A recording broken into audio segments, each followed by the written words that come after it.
Hello everyone, welcome back to my channel doctor Jyoti physics lecture. ये RPSC का physics का जो एंट्रेंस एग्ज़ाम हुआ था उसी का जो है मैं आंसर की अपलोड करने जा रही हूँ। सॉल्यूशन को एक्सप्लेन करके अपलोड करी हूँ की को एक पार्ट मैं ऑलरेडी अपलोड कर चुकी हूँ। तो ये नेक्स्ट क्वेश्चन क्या आया हुआ है, न्यूक्लियर सेल मॉडल का आया हुआ है, जिसमें क्या है आपको क्या पता करना है, ground state spin and parity of 1708। यानी ऑक्सीजन है जिसके अंदर नंबर ऑफ प्रोटॉन्स 8 है, नंबर ऑफ न्यूट्रॉन्स क्या है 9 है। तो क्या होगी 5/2 प्लस 5/2 माइनस 3/2 प्लस 3/2 माइनस। तो इस कॉन्फ़िगरेशन को देखिए आप, नंबर ऑफ प्रोटॉन्स क्या है 8, नंबर ऑफ न्यूट्रॉन्स कैसे निकलेंगे 17 minus 8 that is equal to 9। तो स्पिन आपकी किसकी वजह से आएगी, नंबर ऑफ अनपेयर्ड से। तो यहाँ पे प्रोटॉन्स तो जो है पेयर्ड है वो 8 है, इवन नंबर है, लेकिन न्यूट्रॉन्स क्या है ओड है, तो ओड नंबर ऑफ न्यूट्रॉन से आएगी।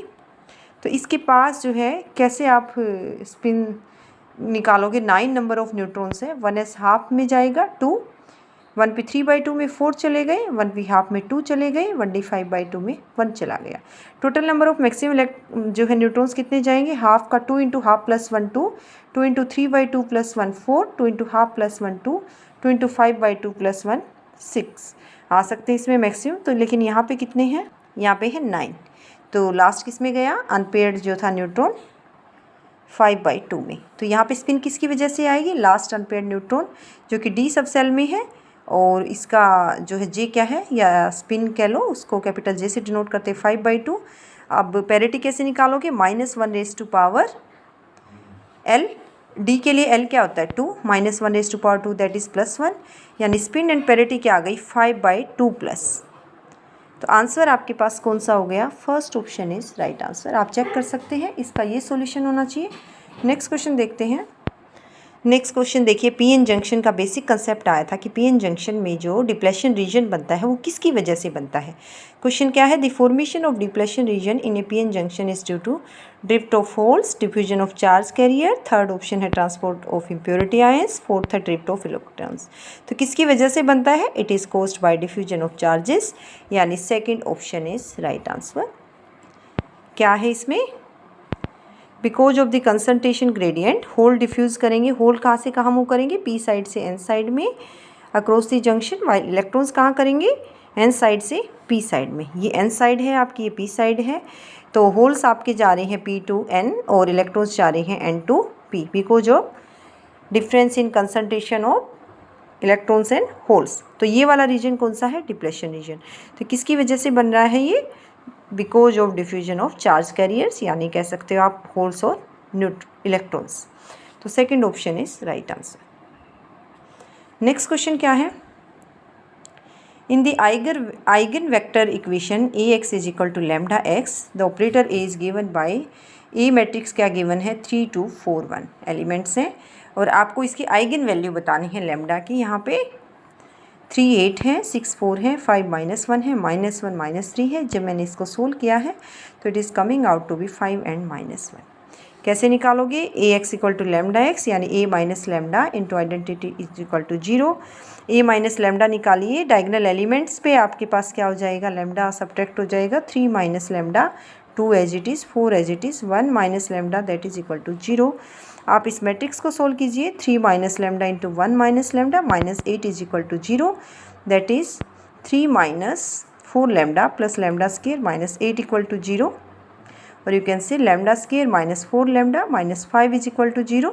ये क्वाड्रेटिक इक्वेशन हो गई है, इसके फैक्टर क्या बन रही है, lambda -5 into lambda plus 1 is equal to 0। It means lambda -5 is equal to 0, जिससे लैम्डा इक्वल टू 5 आएगा, और lambda plus 1 is equal to 0, जिससे लैम्डा -1 आएगा। तो 5 and -1 are correct options. Third option is right answer. Next question देखते हैं। देखिए, nuclear force का टॉपिक है, एमएससी फिजिक्स का है कि जो है in the Yukawa meson theory of nuclear force की जो युकावा मेजॉन थ्योरी है उसमें जो पोटेंशियल रहेगा न्यूट्रॉन प्रोटॉन के बीच में, उसको क्या अज्यूम किया गया था, -g² exponential of lambda r by r square, -g² exponential of -lambda r by r, -g² into exponential minus lambda R square by R, -g² into exponential of -lambda R square by R square. जो potential काम करेगा neutron और proton में nucleus के अंदर, वो किसकी theory के अकॉर्डिंग बताना है आपको, न्यूक्लियर फोर्स की युकावा थ्योरी के अकॉर्डिंग बताना है। किसके प्रोपोर्शनल है, exponential minus alpha R by R. तो यहाँ से के कांस्टेंट है जिसकी वैल्यू लेस देन 0 है, तो यहाँ से कौन सा बिहेवियर है, exponential minus lambda R by R. That implies second option is right answer. तो आप चेक कर सकते हो यहाँ से। नेक्स्ट क्वेश्चन मैंने सोल्व किया है, सिंपल हार्मोनिक मोशन का क्वेश्चन है। हॉरिजॉन्टल आपके पास जो स्प्रिंग है ये दिस वन, इसका स्प्रिंग कांस्टेंट गिवन है आपको 14.7 न्यूटन पर मीटर। एक बॉडी है जिसका मास 300 ग्राम है, स्प्रिंग से अटैच कर दिया है 300 ग्राम वाला जिसका मास m मान रही हूँ मैं, और ये डिस्प्लेस हो गया। इसके मास लगाने के बाद इसमें एक्सटेंशन आ गई कितने सेंटीमीटर, इक्विलिब्रियम पोजीशन से 8 सेंटीमीटर की। तो बॉडी को फिर से आपने रिलीज़ कर दिया, तो मैक्सिमम वेलोसिटी क्या रहेगी इस बॉडी की, 4.41 metre per second, 0.39 metre per second, 0.56 metre per second, 3.92 metre per second. जब मैंने इसको सोल्व किया तो it is coming out to be 0.56 metre per second. मैं सॉल्यूशन भी एक्सप्लेन करने जा रही हूँ। तो मास आपके पास 300 ग्राम है, स्प्रिंग कांस्टेंट है जिसको आप जो है के से डिनोट करते हो 14.7 न्यूटन पर मीटर। ये मास आप देख सकते हो यहाँ पे ग्राम में है, और स्प्रिंग की जो है यहाँ से डिस्प्लेसमेंट कितनी हो रही है मास लगाने के बाद 8 सेंटीमीटर। तो मैक्सिमम वेलोसिटी बतानी है आपको। मास 300 ग्राम है, सबसे पहले इसको केजी में कन्वर्ट कीजिए आप। 300 इंटू 10⁻³ kg, 300/1000 kg।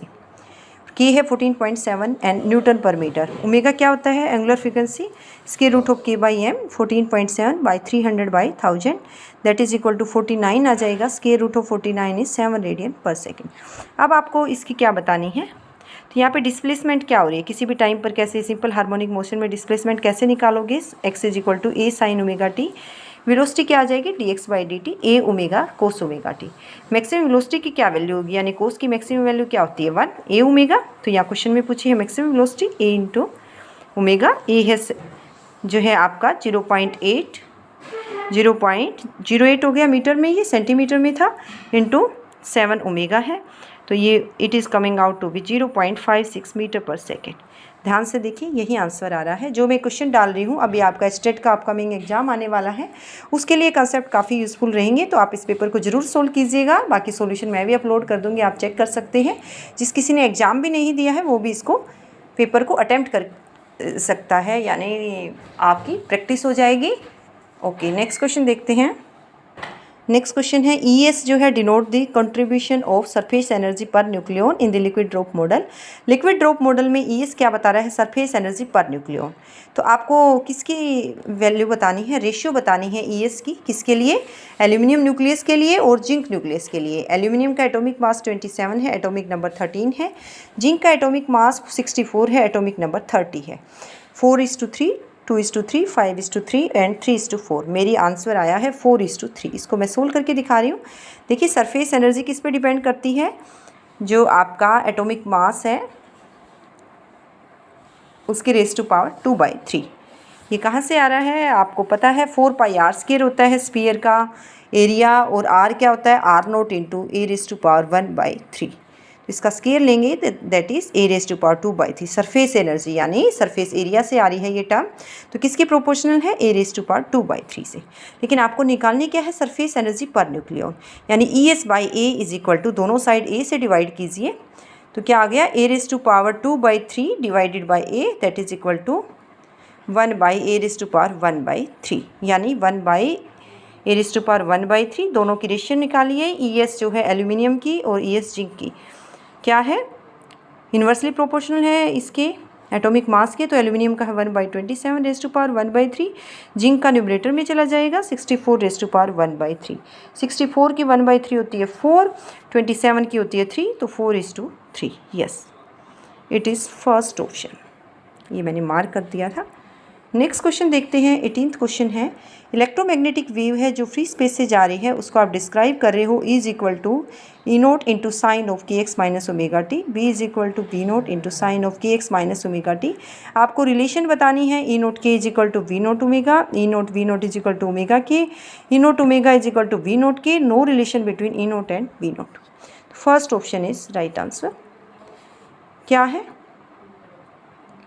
यहाँ से E0 जो है आपको पता है, E0/B0 is equal to C होता है न्यू लैम्डा, 2π से मल्टीप्लाई, 2π से डिवाइड, 2π न्यू आपका क्या होता है ओमेगा, और 2π/λ क्या होता है, वेव वेक्टर के, तो ω/k। तो E0/B0 is equal to ω/k, और you can say E0 into k is equal to B0 into omega. First option is right answer.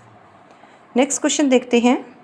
देखिए, अब आप जो ये एचटेट का एग्जाम दोगे तो उसमें भी ये क्वेश्चन पूछे जाएंगे न्यूक्लियर फोर्सेस पे based. Nuclear forces are short range repulsive force, short range attractive force, long range attractive force, long range repulsive force. आप जो है न्यूक्लियर फोर्स की जो प्रॉपर्टीज़ है सबको क्रैम करके जाइए। क्वेश्चन यहाँ से 100% आता है। इवन एमएससी के बाद आप नेट और गेट ये सब एग्जाम देते हो या कोई भी एंट्रेंस एग्जाम दोगे पीएचडी के लिए, उसमें न्यूक्लियर फोर्स का क्वेश्चन हमेशा आएगा। तो nuclear force acts between nucleons यानी प्रोटॉन्स के बीच में, न्यूट्रॉन्स के बीच में कौन सी फोर्स काम करती है, न्यूक्लियर फोर्स। ये शॉर्ट रेंज तक एक्टिव होती है, और ये कौन सी होती है, अट्रैक्टिव फोर्स होती है। तो आपकी second option is right answer. Next question है 20th। प्रेशर डिपेंड कर रहा है डिस्टेंस पर, कैसे। P is equal to α/β exponential of -α/z/k theta. Alpha beta constant है, z डिस्टेंस है, k बोल्ट्जमैन कॉन्स्टेंट है, थीटा टेम्परेचर है। The dimensions of beta are m0 l0 t0 m1 l-1 t1 m0 l2 t0 m-1 n1 t2। इसका solution मैंने explain किया है। देखिए, exponential जो है डायमेंशन लेस है, एक्सपोनेंशियल की डायमेंशन नहीं होती है, तो α/z/k थीटा। तो ये k की क्या होती है, अर्ग पर टेम्परेचर होती है। तो ये तो टेम्परेचर, थीटा की टेम्परेचर है, तो अर्ग एनर्जी की हो गई। एनर्जी क्या होती है, mc² यानी m, और c की होती है metre per second, l² t-2। तो ये तो आ गई यहाँ से m l² t-2। न्यूमरेटर में भी अल्फा z की l है, तो अल्फ़ा की यहाँ से क्या निकल गई, m into l1 into alpha की आ गई आपकी m into l into t-2, यही आ गई। तो अल्फ़ा की आ गई। α/β की यूनिट यहाँ से एक्सपोनेंशियल की, तो जो आपकी डायमेंशन लेस है, तो प्रेशर की क्या यूनिट है, α/β। अल्फ़ा की आपको पता चल चुकी, प्रेशर की आपको पता है, बीटा की निकाल सकते हो यूनिट। प्रेशर क्या होता है, फोर्स पर यूनिट एरिया, यानी m into l-1 into t-2। तो यहाँ से आप रखिए अल्फ़ा की, α/β is equal to pressure, alpha है m-l-t-2/β, that is equal to m into l-1 into t-2, और you can say beta is equal to l²। दोनों को कंपेयर किया, t-2 से t-2 कैंसिल आउट, m से m, तो beta क्या आ गया, l/l inverse, that is equal to l²। तो बाकी m और t 0 हो और l² हो, तो ऑप्शन कौन सा है, m0 l² t0। Second option is right, third option is right answer. Next question देखते हैं। Relative permeability of A type 1 super conductor is, relative permeability क्या रहेगी इसमें, 0। ये जस्ट आपका डायरेक्ट क्वेश्चन था। आई होप आप सब ने सही किया होगा। First option is right answer. देखिए, क्वांटम मैकेनिक्स का क्वेश्चन था। पता नहीं आपने कितनों ने -2 पे मार्क कर दिया हो, तो मैं इस क्वेश्चन को डिटेल वाइज सोल्व कर रही हूँ। आंसर मेरा आएगा -34/25 electron volt. The wave function of a quantum mechanical particle is given by psi is equal to 3/5 phi1x plus 4/5 phi2x, where phi1 and phi2 are eigenfunctions corresponding to eigenvalues -2 electron volt, -1 electron volt। psi linear combination है दो wave जो है eigen functions का, phi1 और phi2 का। phi1 को के ऊपर ऑपरेटर लगाएंगे तो आइगन वैल्यू आएगी -2 इलेक्ट्रॉन वोल्ट, phi2 पर लगाओगे तो आइगन वैल्यू आएगी -1 इलेक्ट्रॉन वोल्ट। आपको क्या बतानी है, energy of the particle in the state is -7/5 electron volt, -2 electron volt, -34/25 electron volt, -36/25 electron volt. Sai क्या है, 3/5 phi1x प्लस 4/5 phi2x। क्या आ गया, साई स्टार निकालिए आप यहाँ से, 3/5 phi1 star x plus 4/5 phi2 star x। Energy of the particle in the state bra psi E psi, यही होती है। ई को साई पर ऑपरेट कीजिए आप, क्या आ रही है, ये वेव फंक्शन है। 3/5 h को phi1 पे ऑपरेट कीजिए, प्लस 4/5 h को phi2 पर ऑपरेट कीजिए। 3/5 h को phi1 पे लगाया तो आइगन वैल्यू मैंने पहले ही बताया था, phi1 के कोरस्पॉन्डिंग -2 है, phi2 के कोरस्पॉन्डिंग -1। तो -2 phi1 प्लस 4/5 -1 phi2, तो ये आ गया -6/5 phi1 माइनस 4/5 phi2। तो हो सकता है किसी ने यही एनर्जी कैलकुलेट करके -2 कर दिया हो। नहीं बेटा, ये ऐसे नहीं होगा, आगे भी इसको करना पड़ेगा। ब्रा साई ई साई निकालिए आप। ब्रा साई यानी जो कैट साई था वो ब्रा में चेंज हो जाता है। अब आप इसका कॉम्प्लेक्स कंजुगेट लेते हो तो 3/5 ब्रा phi1 प्लस 4/5 ब्रा phi2। ई साई क्या आया हुआ है, -6/5 phi1 माइनस 4/5 phi2। क्या आ गया 3/5 इंटू -6/5, क्योंकि आपको पता है 5/1 इज इक्वल टू 1, और 5/1 का 5/2 के साथ लोगे तो 0, और 5/2 का 5/2 के साथ 1, ये आपको पता है डेफिनेशन। यही मैंने लगाई है 3/5 इंटू -6/5, ब्रा 5/1 को ब्रा 5/1 गेट 5/2 लोगे तो 0। अब इसी तरह से ब्रा 5/2 5/1 लोगे तो 0, क्या कॉन्ट्रीब्यूशन आएगा +4/5 into -4/5 bra 5/2 ket 5/2, that is equal to -18/25 -16/25। 25 LCM होके -34/25 इलेक्ट्रॉन वोल्ट। बड़ा अच्छा क्वेश्चन दिया है, ये तो इवन नेट के एग्ज़ाम में भी आता है, या कोई और एग्ज़ाम देते हो। -34/25 इलेक्ट्रॉन वोल्ट आंसर है। लास्ट वन क्वेश्चन देखते हैं। देखिए, जस्ट बेसिक कंसेप्ट था, the magnitude of resultant of 2 vectors of magnitude 3 unit and 4 unit is 1 unit. Resultant given है, 2 वेक्टर्स हैं, एक का मैग्नीट्यूड 3 है, सेकंड का 4 है, रिजल्टेंट है 1 unit. The magnitude of their cross product is 5 1 unit 12 unit 0 unit. तो ए वेक्टर का मैग्नीट्यूड क्या है 3 यूनिट है, बी का 4 यूनिट है। रिजल्टेंट क्या होता है square root of a² + b² + 2ab cos theta, that is equal to 1। दोनों साइड आप स्केयरिंग कीजिए, a² + b² + 2ab cos theta is equal to 1। 3² + 4² + 2 × 3 × 4 cos theta is equal to 1। 25 + 24 cos theta is equal to 1। मैंने solve कर दिया। वैसे आपको idea भी हो गया होगा, रिजल्टेंट 1 है तो cos थीटा क्या है, दोनों के बीच में -1 है। 25 + 24 cos theta is equal to 1, और you can say cos theta is equal to -24/24, that is equal to -1। Theta is equal to 180 degree. आपको क्रॉस प्रोडक्ट बतानी थी यहाँ से। ए क्रॉस बी क्या होता है, magnitude of A B. Okay, मैंने बाई मिस्टेक यहाँ cos थीटा लिख दिया था, अभी मैंने इसको देखा, magnitude of A B, magnitude of B sine theta. तो साइन 180 पे क्या होता है 0, यानी ए क्रॉस बी क्या आएगी 0। So fourth option is right answer. ये बाई मिस्टेक मैंने cos थीटा लिख दिया था, यहीं पे ध्यान नहीं दिया, ऊपर cos थीटा था तो माइंड से निकल गया। तो हो सकता है आपसे भी किसी से ऐसी मिस्टेक हो गई होगी। यहाँ पे क्या आएगा, थीटा 180 है तो साइन 180 आपके पास 0 होता है, तो ए क्रॉस बी क्या है आपकी 0। It means fourth option is right answer. तो आई होप आप सबको आइडिया मिल गया होगा। इसी तरह से मैं आंसर की डालती रहूँगी, सॉल्यूशन डालती रहूँगी। Keep in touch with me, और आपको नेक्स्ट नोटिफिकेशन के लिए आप चैनल को सब्सक्राइब कर सकते हैं। इसी तरह से मैं competitive exam based solution upload करती रहूँगी या आपको आइडिया देती रहूँगी। Okay, thank you.